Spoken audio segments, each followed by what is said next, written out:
I'm going to live in this high-rise apartment with my mom. I want a divorce.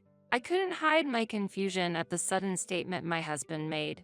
It seems like my husband was planning to live in the high-rise apartment I inherited from my father with his mother after our divorce. I wonder what he's thinking. I have had my share of frustrations regarding my husband ever since our marriage. Yet, I never considered divorce because there were aspects of him I respected. However, I never dreamt he would suggest starting a life with his mother in the home I inherited. As I stood dumbfounded, my husband, with a condescending smile, said, "I'll divorce you and just take this property." I must be really lucky. Seriously. The moment I saw his unpleasant smile, my love for him completely vanished. My name is Stacy. I'm a 28-year-old office worker. I managed to join the company I've long admired as a new graduate and have been vigorously working ever since. People often say, "You're a typical career woman." Being devoted to my job, I had never experienced a serious relationship, and neither was I particularly keen on marriage, thinking that living alone wasn't such a bad idea. Yet, a turning point in my life came. One day, my father called me with an unexpected proposition. "Stacy, you're 28 now. How about trying matchmaking?" I received an offer from someone I owe a favor to. "What, matchmaking? I think I'll pass. I still want to work." I was surprised and declined immediately as I had never considered matchmaking. "Don't say that. Why not try meeting him just once? If you find a nice partner, I'll also be able to rest assured. I want to see you as a bride." How can I refuse if you put it like that? Fine. I'll meet him. My father had been unwell for several months and was currently being cared for by my mother at home. His health hasn't been great recently. Knowing his condition, I couldn't ignore my father's wish to see me as a bride, so I was left with no choice but to accept to meet up with the guy he wanted to match me with. "That's great, Stacy. Thank you. I hope you get along well with him." Yes, I'd be happy if he's passionate about his work. The day of the meetup arrived. The man, Ted, was 27 years old, a year younger than me. He loved his job so much that he never got to stay in a long-lasting relationship because he was so busy. Seems like we're a pretty good match. I've also prioritized work over everything else so far. Really? We might get along well then. Ted smiled kindly. We hit it off quickly, and before we knew it, we were married. Our parents were very happy, and we were blessed by many as we started our newlywed life in a rented apartment. Later, my parents bought a high-rise apartment nearby and moved in. It was challenging for them to live in the countryside. Having my parents close by was better for frequent visits and immediate support, so I was pleased they decided to move into the high-rise apartment. 2 years had passed instead, and I got married. Our marriage, which started off smoothly, gradually began to face troubles. The issue was Ted's growing fondness for his mother, frequently inviting her over without discussing it with me. I wanted to spend quiet weekends after a busy week, but Ted started inviting his mother over without consulting me. His mother lived about a 10-minute drive from our place, and she had been living alone ever since my father-in-law passed away 5 years ago. While he initially didn't invite his mother frequently, he recently started to invite her over every week. "Oh, right. My mom is coming over today." When Ted casually mentioned it, I couldn't hold back any longer. "What, again?" "But she was here last week and the week before. I wish we could spend some time alone occasionally." "What are you saying?" "Since my dad's passing, she's been feeling lonely." "What's wrong with inviting her over once a week?" Ted yelled, furious at my suggestion. I might have accepted the weekly visits if his mother were kinder, but every time she would come over, she would take groceries and household items without even asking. Even when I protested, "It bothers me when you take things without permission," she would respond, "Don't be so stingy. You're working, no?" and dismissed my concerns. Furthermore, she criticized every little thing, from a speck of dust in the corner to the seasoning of my cooking, and would always be critical of how I managed household chores. What was worse was, she did these things out of Ted's sight, which made the problem even more serious. Ted thought of his mother as someone who, despite her sad fate of losing her spouse, lived a modest life alone. Ted, I've told you before, but your mother takes groceries without asking and always finds something to criticize about how I manage the household. It's frustrating, I said. You're lying again. My mom would never do such a thing. Stop belittling her. Ted shouted back, clearly angry. No matter how much I explained, Ted refused to listen. He loved his mother dearly and trusted her completely. Because of this ongoing situation, my affection for Ted had gradually faded. However, aside from the issue with his mother, Ted was rational. He was dedicated and diligent in his work, respected by his colleagues and subordinates, and often received calls for work-related consultations. I, too, am someone who dedicates herself to her work, so I appreciated Ted's work ethic. Although his company wasn't very large and his salary wasn't high, he worked hard and earnestly there. This respect for him prevented me from considering divorce at that time. But around the same time, my father, who had been dealing with health issues for a long time, passed away. He left this world quietly, as if he just fell asleep. After the funeral and when things had settled down, my mother decided to use the inheritance to move to a quiet apartment in the suburbs. And so, I inherited the high-rise apartment. The high-rise apartment was more conveniently located near the station than our current one. That evening, I proposed to Ted that we move there. I've inherited the high-rise apartment where my parents used to live.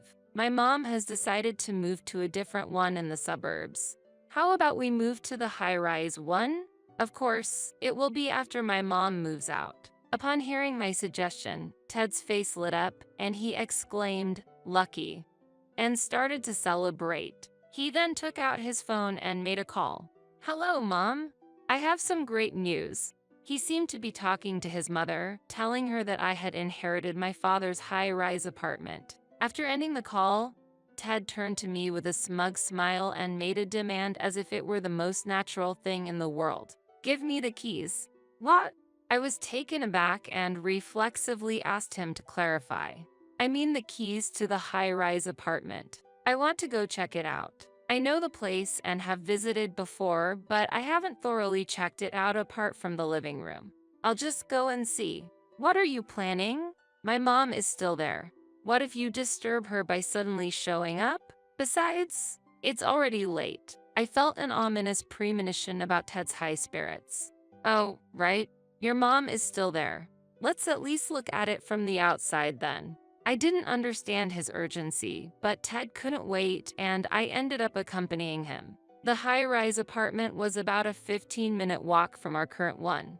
On the way there, the uneasiness I was feeling didn't subside. The reason for my uneasiness was Ted's unusually excited demeanor since learning I inherited the high-rise apartment, which seemed somewhat creepy. His eyes seemed to glow with ambition. Still, I tried to convince myself it was just my imagination. Standing in front of the high-rise apartment and looking up at the 40-story building, Ted exclaimed in amazement. "Wow, looking at it again, it's really big. Living here would be." And all of a sudden, he made an unbelievable statement. "I'm going to live in this high-rise apartment with my mom. I want a divorce." I couldn't hide my confusion at the sudden statement my husband made. I had a feeling that Ted was eyeing the high-rise apartment, but I never expected him to bring up divorce. It seems like my husband was planning to live in the high-rise apartment I inherited from my father with his mother after our divorce. I wonder what he's thinking. I have had my share of frustrations regarding my husband ever since our marriage. Yet, I never considered divorce because there were aspects of him I respected. However, I never dreamt he would suggest starting a life with his mother in the home I inherited. As I stood dumbfounded, my husband, with a condescending smile, said, "I'll divorce you and just take this property." I must be really lucky. Seriously. The moment I saw his unpleasant smile, my love for him completely vanished. I was taken aback by his statement but responded calmly, "Ted, it seems you might be misunderstanding something, but inheritance doesn't automatically go to the spouse." "What? What are you talking about?" Ted laughed as if he didn't understand my words at all. I mean, this high-rise apartment is something I inherited, so it can't become yours. Inheritance laws don't apply to shared property. Even when I explained again, Ted said, "That's a joke. I won't believe such a lie." Okay, I was just perplexed. I didn't think he would be such a difficult person to talk to. It's funny to see you trying so hard to avoid divorce. Do you love me that much? How pathetic, he mocked. Ted's derisive laughter was extremely unpleasant. And at that moment, I realized my feelings for Ted had vanished. There used to be a respectable side to him, but now I only felt discomfort. If you don't agree to divorce, I'll file for arbitration. I'll live happily in this high-rise apartment with my mom, Ted said with a smirk, and I responded calmly. I'll agree to the divorce. When we get home, let's write the divorce papers. Nice. Surprisingly obedient, aren't you? He answered satisfied, and when we got home, we downloaded and printed the divorce papers from the City Hall's website. Ted signed the divorce papers first, and then I signed. I've completed my part. When I handed over the divorce papers, Ted eagerly took them and said, "I'll hand these in right away," and headed to the City Hall. Thus, our brief 2-year marriage came to an end. However, I couldn't move to the new residence immediately and had to continue living with him in our current place for a while. During this time, I consulted with a lawyer about dividing the property while also preparing to move. My plan was to move to the high-rise apartment I inherited from my father. During this period, my mother-in-law suddenly visited our home. Ted wasn't home, and I had to deal with her alone. When I opened the door, she started shouting, "Why haven't you given us the apartment yet, Stacy? Hand it over to us, quickly." As I've explained to Ted several times, that house is something I inherited from my father and I can't give it to you or Ted, I responded calmly. The audacious mother-in-law then said, "Don't be so stingy. You earn a lot, right? You're so busy with work that you neglect household chores, so you must not be struggling with money. It wouldn't hurt if you gave us the property." I firmly refused her demand. "There's no way I'll give you the apartment," and closed the front door. Behind the door, she yelled, "Why are you so insolent? Ted was right to get a divorce from such a daughter-in-law. Hand over the high-rise apartment quickly." But after a while, she quieted down and seemed to have given up and left. That evening, when Ted returned home, I told him about his mother's visit. "Today, your mother came. Seems like she's expecting to live in the high-rise apartment. She hurled insults at me, and I can't take it anymore." Then Ted, as if thinking his mother had been insulted, suddenly began yelling hysterically, "What's with that attitude? My mom just wants to live in the high-rise apartment with me as soon as possible. You're the problem for not handing it over. My mom isn't at fault. Stop being stubborn and give us the property now." It's not about being stubborn. It's legally established that inheritance doesn't become shared property. It's exempt from property division. Do I need to explain it again? Even as I tried to explain, Ted wouldn't listen. I eventually successfully completed the property division process, but it took extra time and money because Ted made a fuss about not getting the high-rise apartment. Therefore, I decided to bill all the divorce expenses to him. After my mother moved to the suburban apartment, I decided to relocate to the high-rise apartment. I completed the move without Ted knowing. After moving to my new home, I changed all my contact information, cutting off all ties with him. I was worried for a while that he might come over, but fortunately, there were no signs of him coming, and months had passed. I was relieved, thinking he had accepted the reality that he couldn't live here. However, something unexpected happened. On a holiday, while I was relaxing at home, the bell suddenly rang. At that moment, I murmured to myself, "Has he finally come?" When I looked at the intercom monitor, there he was, as expected.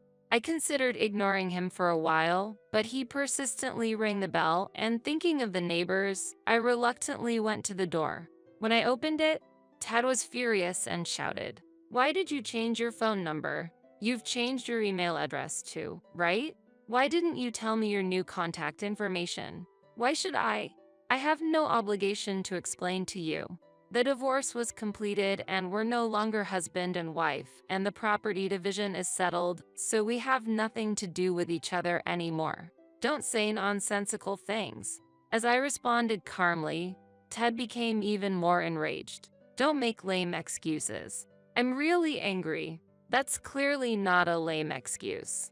Having a reasonable conversation with him was impossible and it gave me a headache. Ted continued to shout as if he was about to pounce me. Why can't I have this property? Because of that, I've been laughed at by my friends.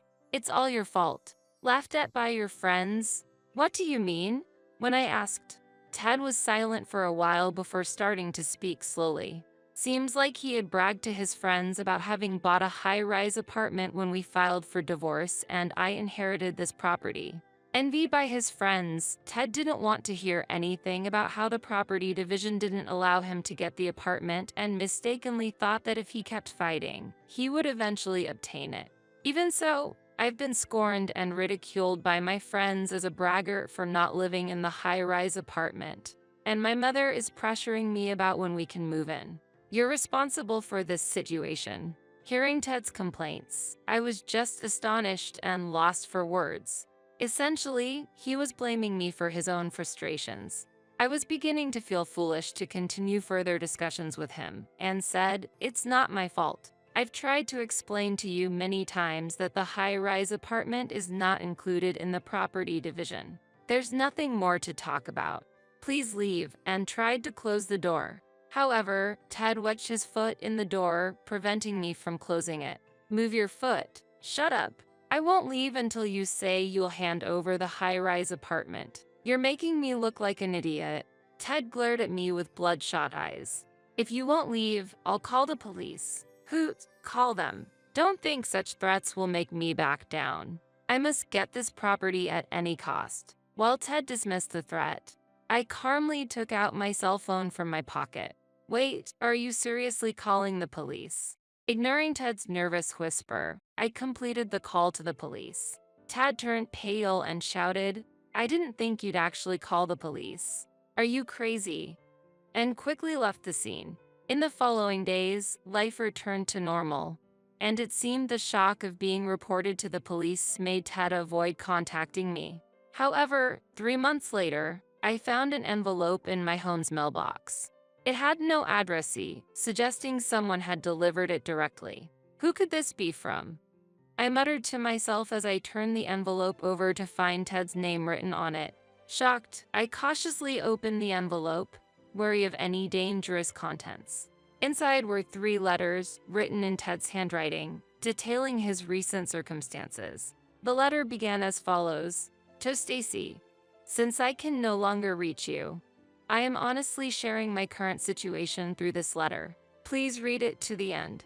With a mix of curiosity and annoyance, I began to read the letter. As I read on, it became clear that soon after our divorce, Ted had found a new lover and planned to live with her and his mother in this high-rise apartment. However, when it became apparent that Ted could not secure this place, the lover, who was merely attracted by the allure of the apartment, left him. Moreover, Ted had given her expensive gifts, which made him go into a significant amount of debt. He had also talked about purchasing the high-rise apartment at work, leading to unbearable cold stares from colleagues, ultimately causing him to resign. It appeared that his mother, who had been counting on living in the high-rise apartment, had been spending extravagantly and was now facing tough times without the expected support from Ted. The letter concluded with I have laid everything out honestly. So, please, I'm begging you, could you lend me some money? Just $10,000 would be enough. If you wish, we could even consider starting over. I had no intention of replying or reconsidering our relationship. Ted's assertive demeanor throughout the letter only elicited a sigh from me. It seemed that Ted was in a dire situation and had reached out to me for financial aid. I tossed the letter into the trash and immediately headed to the real estate agent. Given the possibility of Ted showing up at my current place and not wanting to receive such bewildering letters again, I decided to sell it, although it was a place I had inherited from my father, making me feel somewhat guilty. I believed my father would forgive me if it were for my happiness. My mother also agreed with my decision. I then proceeded to purchase another high-rise apartment, one with an even better location, which admittedly was quite expensive. However, thanks to my hard work and savings, I didn't hesitate to splurge on it. Of course, I didn't share my new address with Ted, so now I was finally able to live with peace of mind. I resolved to focus on my work again, renewing my commitment to my career. Hey, Dina, have you washed these sheets properly? They smell like you, said my father-in-law as he laid on the sheets. If we had lived together, I might have experienced such bizarre scenes every day. Just the thought of it gives me the shivers. The divorce that resulted from this living arrangement marked the start of my new life. I am Dina. I am 60 years old and divorced. Others may think differently, but I believe that at 60, I still have a lot ahead of me. I taught myself how to use a computer, which was once a challenge, by reading books. I always want to be an enthusiastic woman who doesn't give up because of her age. Compete with the younger ones? No, I am still young, actually. But even I have faced tough times. The incident happened when I finally finished paying off the house mortgage. This was over a decade ago. I had contributed to the purchase of the house with my husband, Jim, in our 20s, and we had just finished paying off the mortgage. Jim said, "Maybe we should consider living together?" What do you mean by that? You know what I mean. Living with my parents. I've said this many times, but it's a bit difficult. Why? To be honest, I don't think your mother likes me very much. Living together would be hard for both her and me. The way things are now is best. That might be true, but we won't know unless we try, said Jim. Once we start living together, it won't be easy to stop, will it? You always seem to shy away from challenges. Challenges, huh?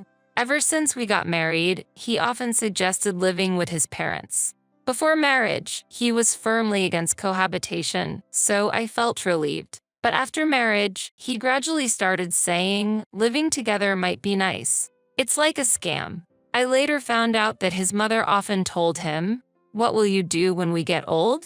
It's worrying. Before I knew it, Jim started feeling a strange sense of duty, thinking living together is my responsibility as a son, a way of loving my parents. I wish he'd feel that not living together is also his responsibility as a husband. I think it's important to care for his parents, but he keeps insisting on living together even though I don't get along with his mother.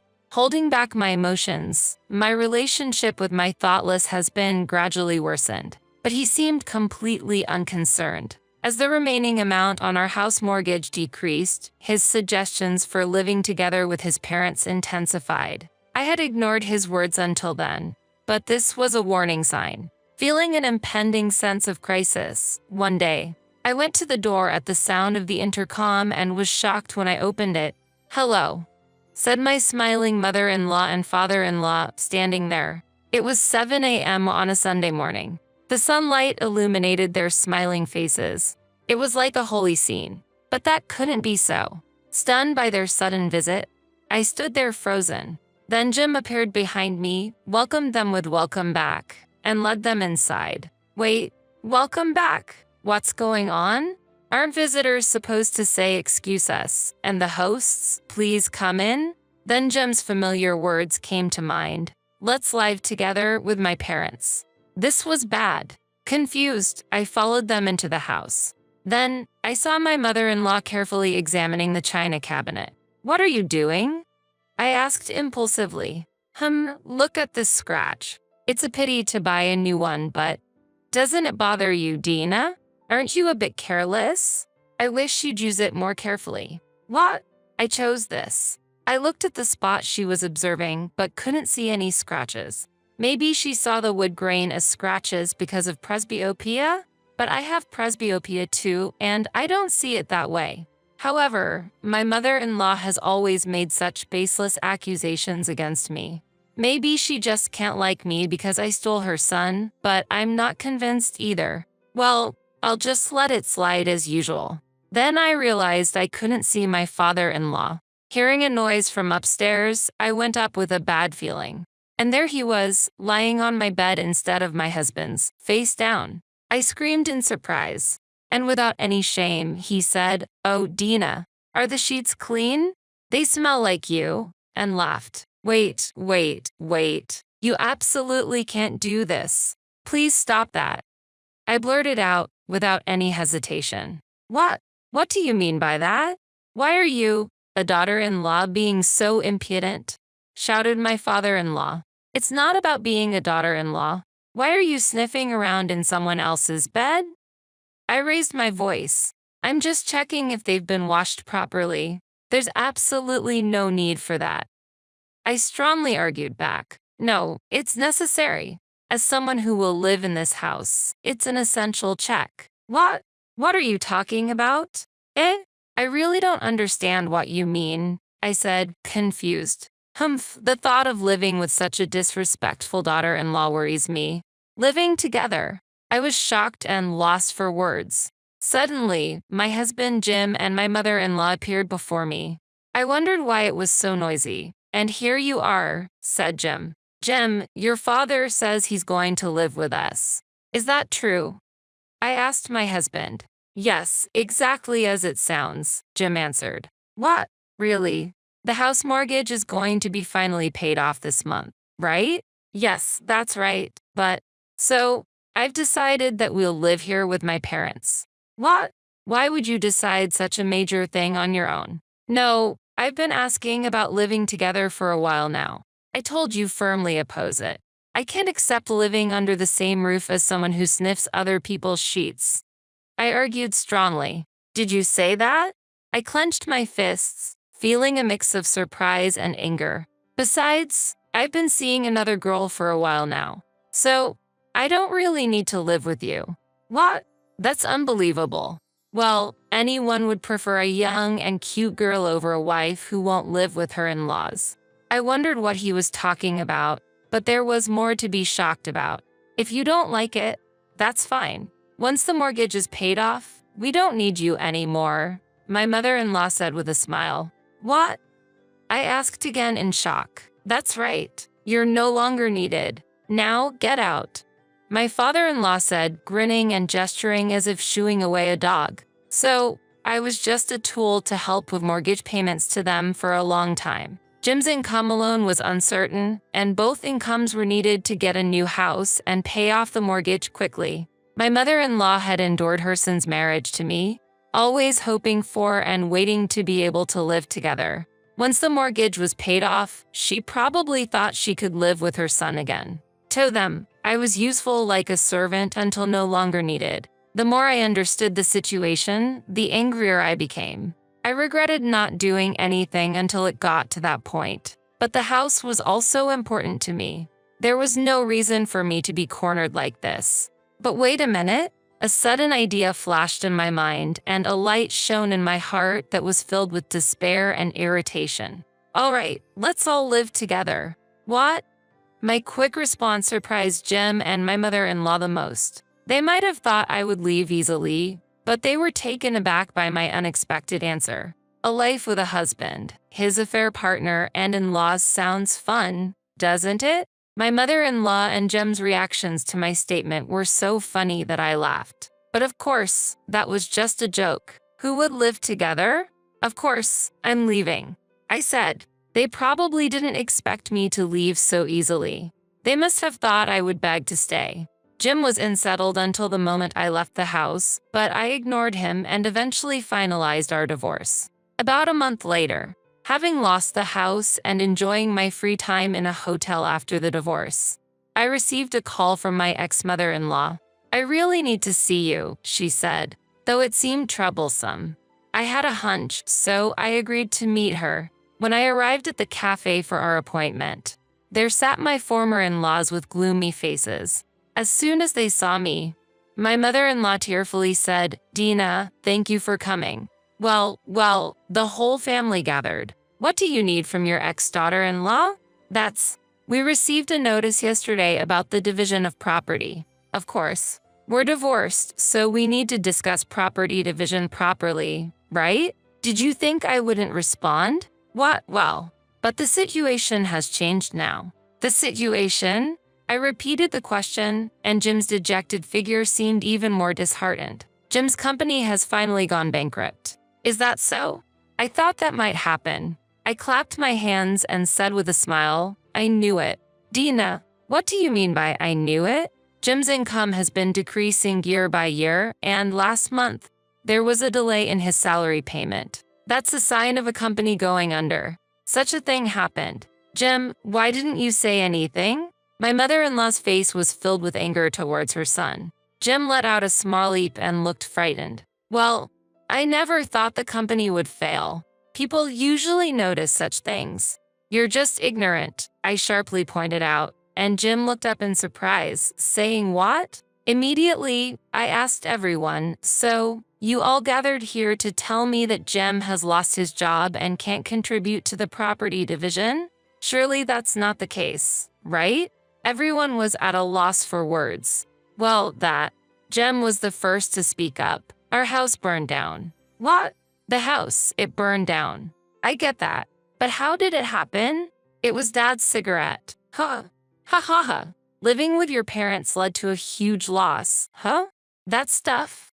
I couldn't help but burst into laughter. I had anticipated Jim losing his job.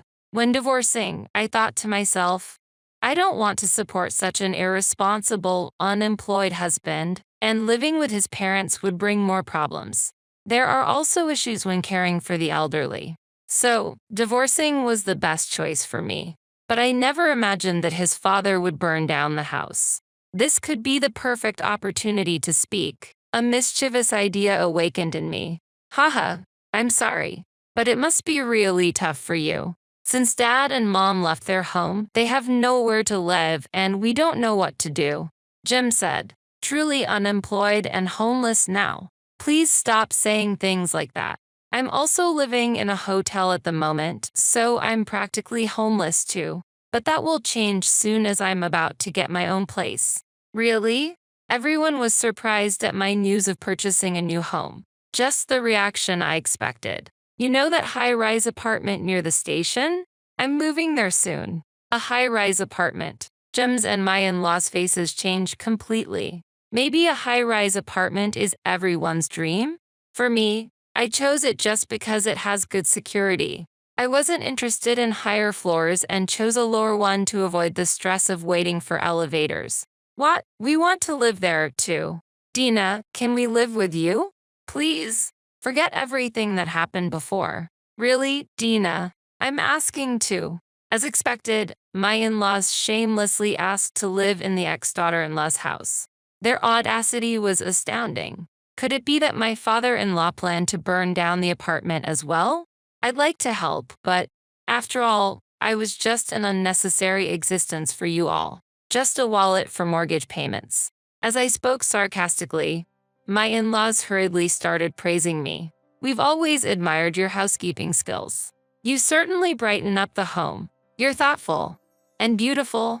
In contrast, our son was spoiled and grew up to be unemployed, and we can't handle him. Their only son, my ex-husband, was speechless watching them. Even a beloved son becomes unnecessary if he lacks the ability to support them. Such cruel parental thinking. Hey, living with so many people might not be bad, I said, and Jim and his parents looked surprised. It might be lively.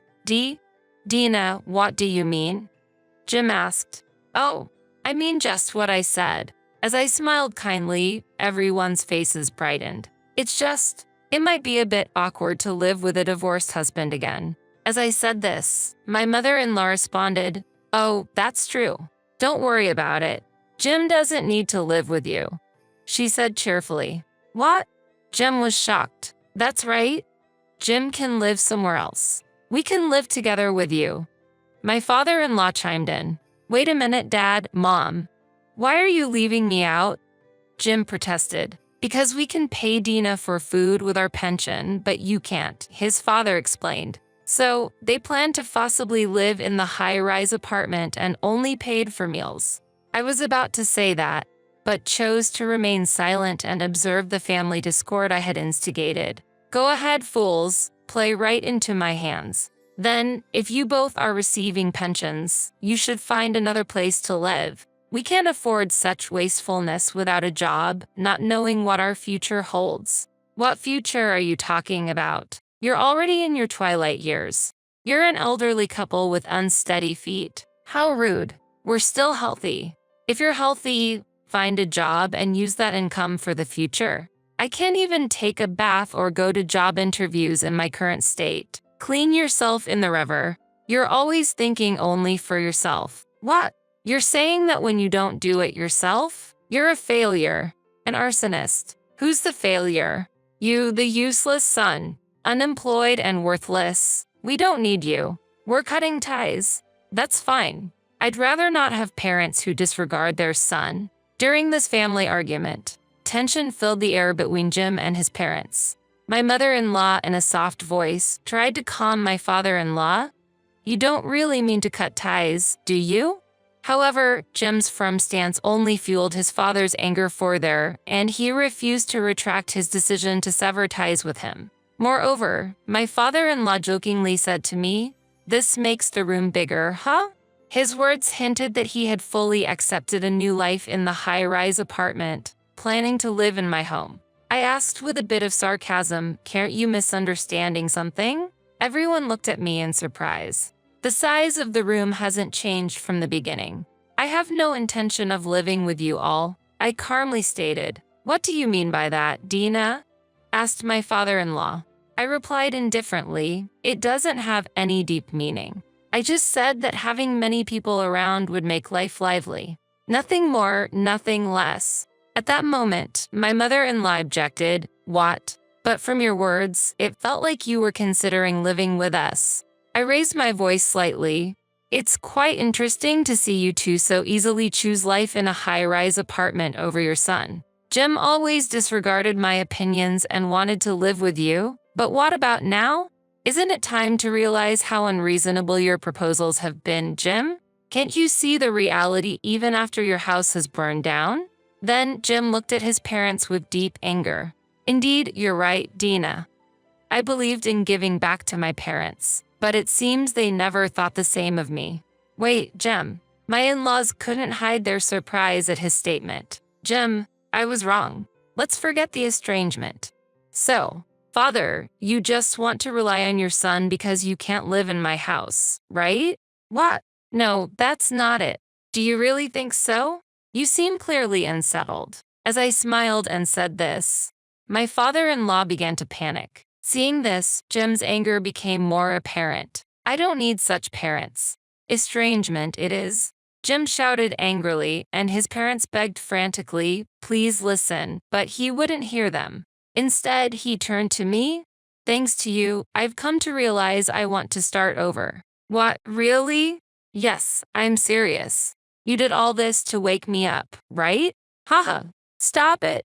That's too convenient for you. What, why? I just thought it might be fun to see someone who abandoned his wife to get along with his parents now struggling with them. What? You're just an object of property division to me now. What? Property division? You really plan to demand that in this situation? This situation? That's irrelevant. It's obvious. I signed the divorce papers quickly to leave the house, but property division can still be claimed after divorce, so I intend to take it seriously. Wait, hey, don't you love me anymore? What charm could someone without an address or a stable job possibly have? Your head's empty too. I can't believe it. Later, unable to reconcile with me, Jim raged at his parents. This is all your fault. Before the police arrived, I left the scene. And then, I did exactly as I said and pursued the property division. Honestly, it wasn't a large amount, but it marked the complete end of my relationship with Jim. Jim, now without an address or job, struggled with reduced savings due to the property division and became estranged from his parents.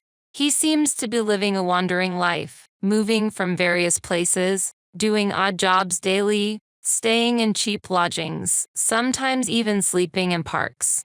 Unable to find stable work due to his age, he's leading a nomadic life. His parents didn't repair their relationship with their son and decided to live on their pension alone, essentially disowning him. They have always been a couple only concerned with themselves.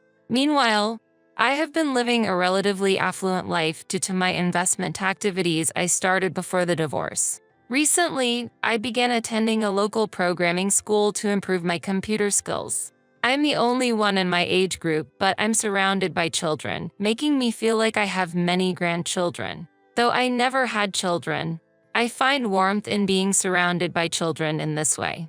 A primary school girl named Tracy seems interested in knitting, and I sometimes teach her during breaks at the school. Watching her and other children join in knitting together brings a smile to my face. Despite a life full of ups and downs, I plan to continue living a life that's true to myself.